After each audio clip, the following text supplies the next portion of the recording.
عالیہ حمزہ اور صنم جاوید صاحبہ جو اس وقت میاں والی یا اس سے پہلے سرگودا کی جیلوں میں ان کو بند کیا گیا، اس سے پہلے لاہور کی جیلوں میں بند کیا گیا، اور بہت ساری اور خواتین، ڈاکٹر یاسمین راشد، ان کا کیا قصور ہے سوائے اس بات کے کہ یہ پی ٹی آئی کو سپورٹ کرتی ہیں؟ میں اسی طرف آ رہا ہوں، وہ تمام لیٹرز جہاں سے لکھے گئے ہیں وہ سی سی ٹی وی فوٹیج بھی خراب ہے۔ سلمان اکرم راجہ صاحب کی گفتگو کے بعد میں صرف چند پوائنٹس ایڈ کروں گا۔ سٹارٹ میں کروں گا کہ ہماری جو خواتین، جو ہماری بہنیں، جس میں عالیہ حمزہ اور صنم جاوید صاحبہ جو اس وقت میاں والی یا اس سے پہلے سرگودا کی جیلوں میں ان کو بند کیا گیا، اس سے پہلے لاہور کی جیلوں میں بند کیا گیا، اور بہت ساری اور خواتین، ڈاکٹر یاسمین راشد، ان کا کیا قصور ہے سوائے اس بات کے کہ یہ پی ٹی آئی کو سپورٹ کرتی ہیں؟ اور اس طرح سے صرف ایک نہیں، ہزاروں کی تعداد میں ہمارے ورکرز، ہمارے لوگ اٹھائے گئے، ان کے گھروں میں چھاپے مارے گئے، ان کی پراپرٹی اور جائیدادیں ضبط کی گئیں، اور ان کے اوپر جو ظلم و تشدد ہوا وہ سب آپ کے سامنے ہے۔ وہ جس نے مریم نواز صاحبہ جو ڈاکہ زنی کے ذریعے الیکشن ہار کے اس وقت اقتدار میں ہیں، وہ ٹک ٹاک سے باہر نکلیں، اور ان کو سمجھ آ جانی چاہیے کہ اس وقت جن خواتین کے اوپر آپ ظلم ڈھا رہی ہیں، یہ سب دنیا، پوری قوم اس کو دیکھ رہی ہے۔ یہ رول آف لا کسی صورت نہیں ہے۔ اور اس طرح لندن پلان کا ذکر ہوا، لندن پلان کے ذریعے ان بے ضمیر ججز کو بھی ساتھ ملایا گیا جنہوں نے اڈیالہ جیل میں بیٹھ کے جس انداز سے سزائیں دیں، وہ سب آپ کے سامنے ہیں۔ اور آج آپ نے دیکھا کہ کس طریقے سے جو پچھلے کئی تاریخوں سے اسپیشل پراسیکیوٹر مقرر کیے گئے ہیں اور وہ نہیں آ رہے، اور وہ بدترین کیس عدت والا، اس کی تاریخ آگے چلی گئی۔ اور اگر عمران خان صاحب کے کیس میں نہ ملزم موجود ہے، نہ ان کا وکیل موجود ہے،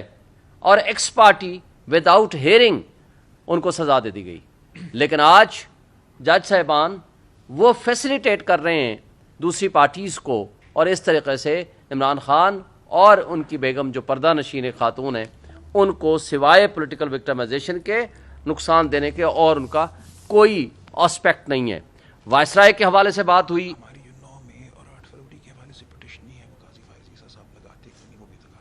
اور اس حوالے سے وائسرائے کے حوالے سے بات ہوئی، وہ آپ نے دیکھا کہ کس طریقے سے اصل مقتدر طاقت کس کے پاس ہے۔ جیسے سلمان نے بتایا کہ ہم فوج کے مخالف نہیں ہیں، وہ ہماری فوج ہے، وہ نہ ہو تو ہمارے ملک کے حالات اچھے نہ ہوں، مگر جو لوگ، جو اسٹیبلشمنٹ کے، وہ ادارے، جو ہماری انٹیلیجنس ایجنسیز جو سیاست میں مداخلت کرتی ہیں، انصاف کے ایوانوں میں گھستی ہیں اور ججز کو بلیک میل کرتی ہیں اور ان کے بیڈ رومز میں کیمرے لگاتی ہیں،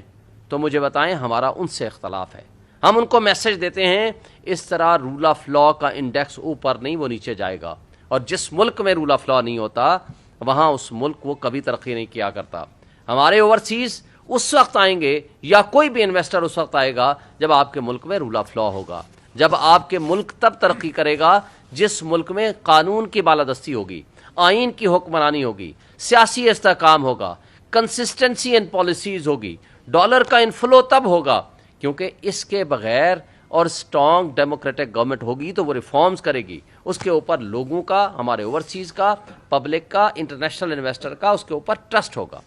اور تبھی یہ ملک ترقی کرتے ہیں۔ اور خان صاحب نے آج بڑی خوبصورت مثال دی سنگاپور کی، چھوٹا سا ملک، لیکن وہ کیوں ترقی کر رہا ہے؟ ہمارے ملک میں 1.34 بلین کی انویسٹمنٹ آتی ہے تو ان کے ملک میں 150 بلین کی انویسٹمنٹ جاتی ہے۔ وجہ فرق کیا ہے؟ ایک فرق ہے، وہ ہے رول آف لا، اور رول آف لا کے بغیر کوئی ملک ترقی نہیں کر سکتا۔ اور ایک بات ہم جو سب سے اہم بات ہے وہ یہ ہے کہ ہمارا جو کیس ہیومن رائٹس وائلیشنز کا کیس ہو،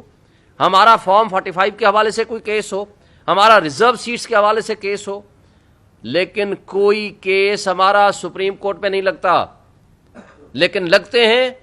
تو وہ نواز شریف صاحب کے لگتے ہیں، تو وہ کیس کہ انصاف خود اٹھ کے جاتا ہے نواز شریف کو جناب ایئرپورٹ پہ۔ یہ ہے انصاف کا دوہرا معیار۔ کیا اس دوہرے معیار سے آپ لوگوں کے منہ بند کر لیں گے؟ اور وہ پنجاب پولیس کے آئی جی کو جس کو وہ تمغہ دیا گیا ہے، تو مجھے افسوس سے کہنا پڑتا ہے کہ یہ ہمارے پھر جو ڈاکو، کچے کے ڈاکو چند ایک جو ادھر پھرتے ہیں، ان کو بھی بلائیں، ان کو بھی تمغے دیں۔ انہوں نے کیا کیا ہے پورا ایک سال، سوائے لوگوں کے گھروں میں گھسنا